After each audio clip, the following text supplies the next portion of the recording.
Welcome to Corvette Studios, bringing you into the Corvette and NCRS world, with your host, Steve Dejer. Welcome back, everyone. Today we're talking about bumpers, specifically front bumpers for a 1960 Corvette. Let's get started.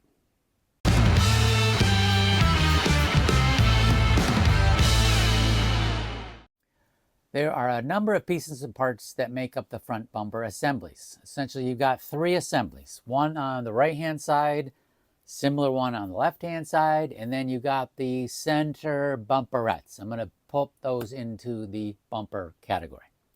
So each assembly has quite a number of brackets. So the bumpers, I'll say, are pretty stout. If you got into an accident, your fiberglass maybe not do so well, but your bumpers hopefully should. So let's get started by assembling the right-hand side assembly. There are a total of 4 brackets that hold the right front bumper in place. The first one is the longest one. I'll call it a C-channel type shape, although there's a lot of twists and turns to this particular one. There are a series of holes in it.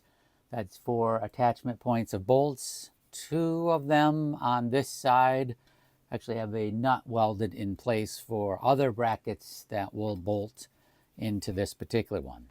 The 3 holes on the back side actually correspond with 3 holes that are in the frame.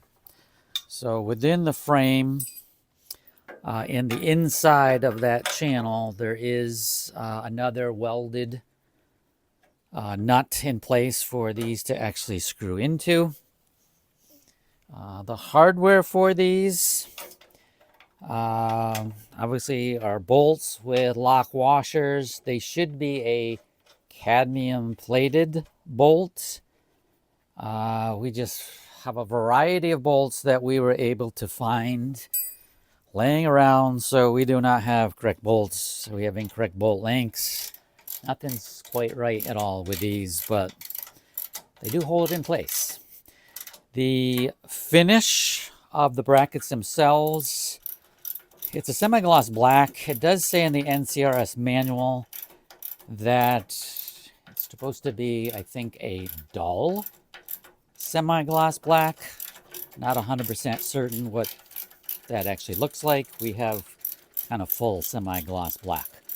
I'm not going to tighten these all up as much as they should be tightened, mainly because there's so many brackets that interconnect.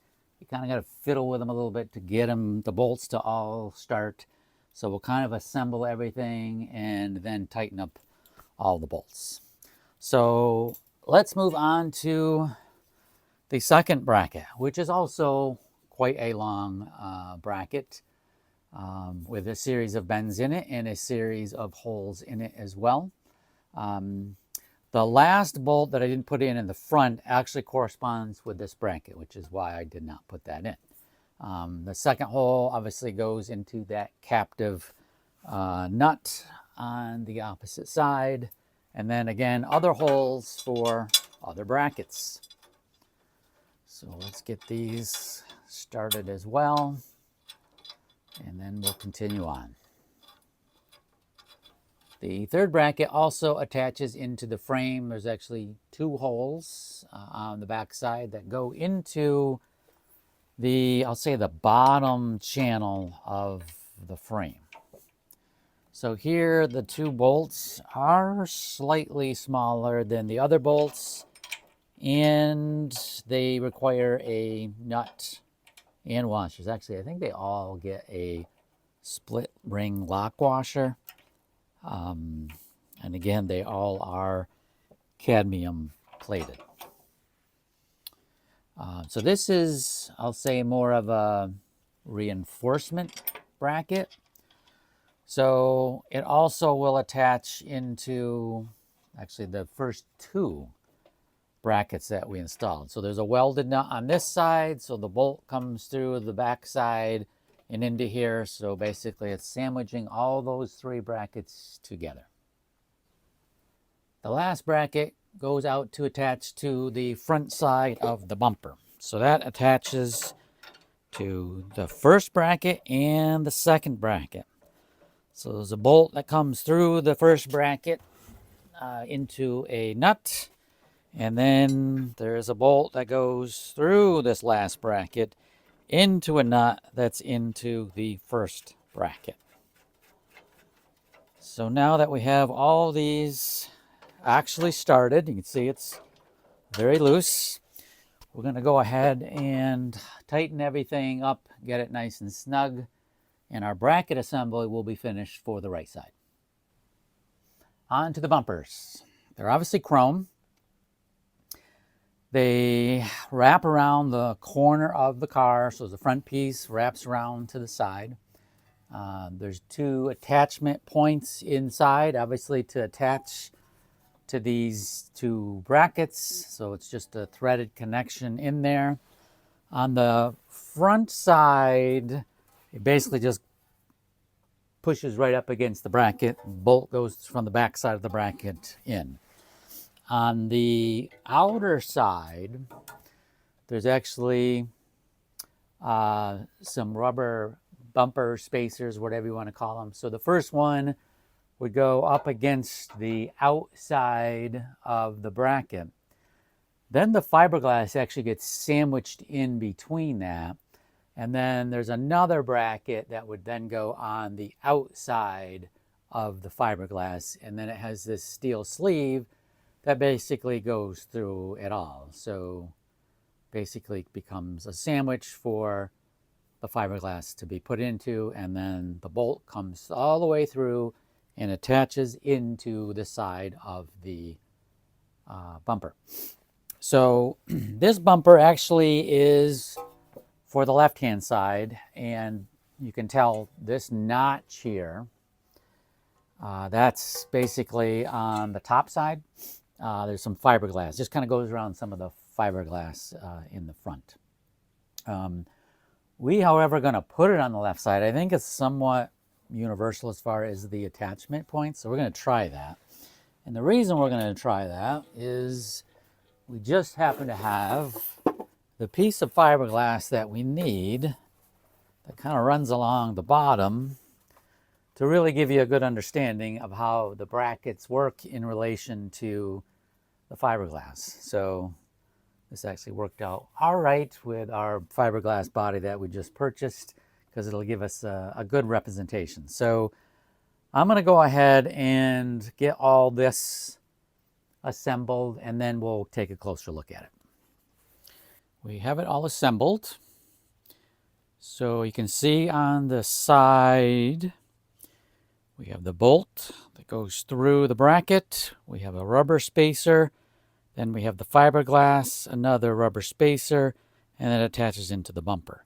Obviously, we got a little bit of a gap here. There should be some shims located somewhere. I don't know if it's in that particular spot after the bracket or if it's some other location, but somewhere in here we have some shims. Now ours, you can kind of see it doesn't look like it's going straight on, so couple things could be happening. The bumper, because we don't have the correct bumper, maybe things are just slightly different in the bumpers.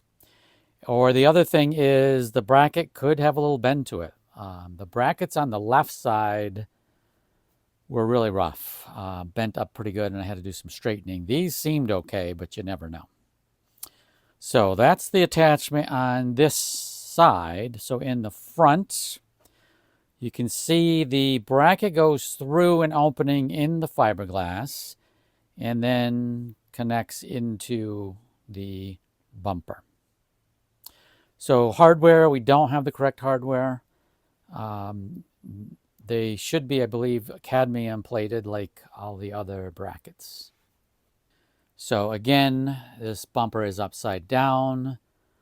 So this actually would kind of return and continue that way if it was indeed the correct side. So you can kind of see from the bottom side the relationship of the fiberglass to the bumper. Obviously this is just sitting in here, so it's not really square. Looks like this actually has to come down a little bit more to be square, but it gives you an idea. I didn't mention on this side of the bumper, you see two studs. That actually, there's a little plate that will connect the bumper to the center grille teeth assembly. Kind of ties all that in together. So this is the right side bumper assembly. Moving on to the bumperette assembly. So it consists of two steel brackets. Then we have the two bumperettes. They're in a chrome finish. Then between the two bumperettes, there's a license plate holder, which is also chrome. And then there's also another piece of chrome trim that goes, I think, on the bottom side of the license plate holder. So let's start with the brackets. So they are a steel bracket, painted, you know what, semi-gloss black. Basically at the rear, there's two holes in the bracket, and it goes on the bottom side of the front cross member and comes up through. Although I don't know, I'm not sure if the bolts go from the top to the bottom or the bottom to the top. But for ease, we're going to bring it up from the bottom.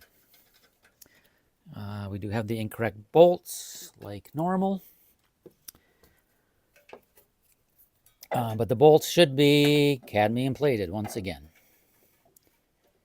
So let's get this one on. We'll get the other one on as well. And then we'll continue with the bumperettes. You can see where the bracket comes through the fiberglass. There's like a little cutout to go through. Although ours is very snug, I'll say. But things aren't quite right with this piece of fiberglass, as you can see. So, on to the bumperettes. There are actually two pieces that are welded together. Both of them are chrome finish. The bottom portion is what connects to the bracket. There's actually one hole in the back, and then there's a threaded insert towards the front. So this actually goes on the bottom side, and in the front, the bolt goes down through and into that threaded insert. The back bolt is much longer, and it actually has a sleeve in the middle. So let's push this back a little bit. So again, there's a hole in the bracket. We've got to get this sleeve inside. Try to get it aligned correctly. And then that goes down through to a hole in the chrome bumperette bracket. You can see there's two holes on the inside of the bumperette. That's where the license plate holder will actually attach to. So let's get the other one on, and then we'll move on to that license plate holder. It's starting to get to be a bit of a snug fit in here. When we get that front clip on, we're going to have to do a little rearranging. But anyways, onto the license plate holder. So as I mentioned earlier, two-piece design. You've got the chrome back plate to the actual license plate. And at the bottom, there's an additional chrome trim. At the very bottom, there's two. They should be hex head bolts that will connect the two together.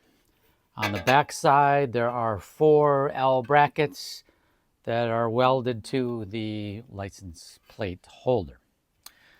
So essentially, the brackets will align with the holes in the bumperettes. It's a little bit of a snug fit, at least on mine. I don't know if it's always that snug, but there we go. And then they attach via 4 bolts. Now, ours are the wonderful torque head bolts, which is actually correct for a 1958. But 59 and 60, they should actually be a hex head bolt, which makes a lot more sense to me. But anyways, all the bolts should be cadmium plated once again. I did not confirm actually which direction these bolts should actually go in. I am putting them in so the head is coming from the inside of the bumperette into the license plate bracket. I don't know if it's 100% correct. I will check that out and maybe put a note on this video. One thing I didn't mention, there is also a hole at the top of the license plate holder, and there should be a rubber bumper that goes in there. It's just press fits in there. It's a little cone shape on the inside that holds it in place. So that is the bumperette assembly. We're just gonna, I guess, finish this up by attaching the left side bumper brackets, and we should be all done. We have the left side bumper bracket assembly on, but boy, it does not fit well in respect to the bumper. Things are off considerably. I'm going to assume we just have some bent brackets and it's just not fitting right. I'm not going to really do anything about that now. Once we do get the body, the front clip of the body on, we can then play around with adjusting brackets. Ultimately, we just need to get the bumper to fit correctly in respect to the actual fiberglass body. So I'm going to wrap up this video for now. Hopefully you have a better understanding of how the front bumper assemblies go together. So thanks for watching, and we will catch you next time.